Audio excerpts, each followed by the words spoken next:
Today we'll be talking about one of the largest clashes in history.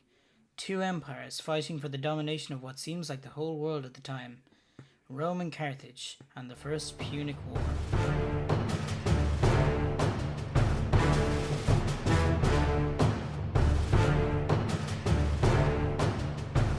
Welcome to episode 1 of the mini-series I'm making on the Punic Wars. I'll be talking about the First War and how it set up the event for the destruction of an empire. Today, we're zooming out of Thermopylae, and it looks like the two superpowers of the Mediterranean are about to clash. Rome seems to only be waiting for an excuse. And what's that? Some rowdy pirates are making a fuss in Sicily, so obviously it's an excuse to go to war with Carthage. Okay, that didn't really make much sense, so let's explain it a bit. There are some pirates in Sicily who had asked for help from Carthage to take over a city. But it turns out that the pirates didn't really like being under Carthaginian rule. So they appealed to Rome to free themselves. Even though they had technically just yoinked one of Rome's cities, the Romans were all for fighting Carthage, and with that, the First Punic War began. To begin, let's look at the two main competitors. In the right, we have Carthage, a money-based oligarchy, and they have no standing military. They hire mercenaries to fight their land battles, but they have complete supremacy of the Mediterranean, and since they have one great navy, it's not in doubt. And in the left corner we have Rome, a military and senate-based government. With a great military, they have a veteran civilian army that were loyal to Rome, but they have no navy to speak of. So as the war began, the land forces of Carthage and Rome clashed across the Mediterranean. It was mostly centered in Sicily, and at first it was somewhat even, but the Romans began winning on land slowly but surely, since their army was fighting for Rome, whereas Carthage's army was fighting for money. Thus the Carthaginians broke more easily, leading to Rome pushing back Carthage. But there was a certain area of difficulty for the Roman army, one Hamilcar Barca, who we will be talking about later. But that was only on land. On the seas, the Carthaginian navy was the unstoppable force. No way could the Romans ever even consider beating them. But here we see an example of Roman adaptability.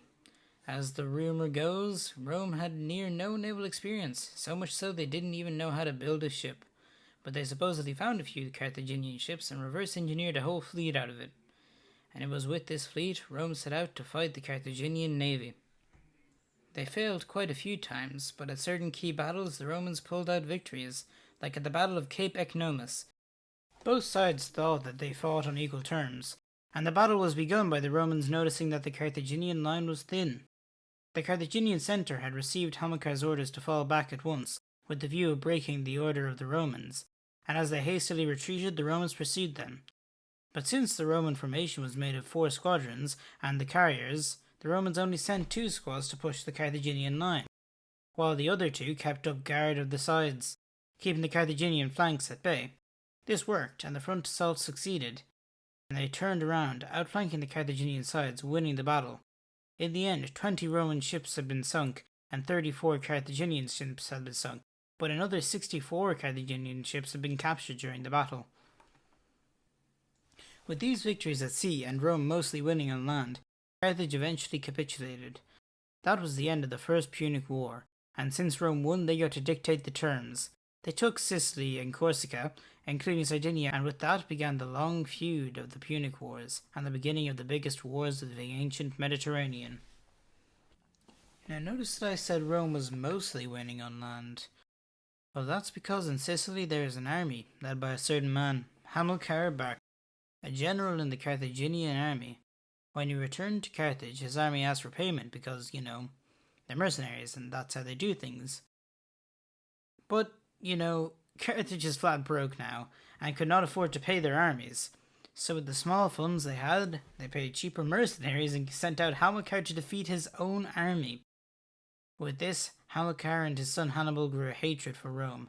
Hamilcar blamed Rome for the dishonor it had brought onto Carthage, and for having to make him fight his own army. So he made his son make a blood oath to never trust Rome.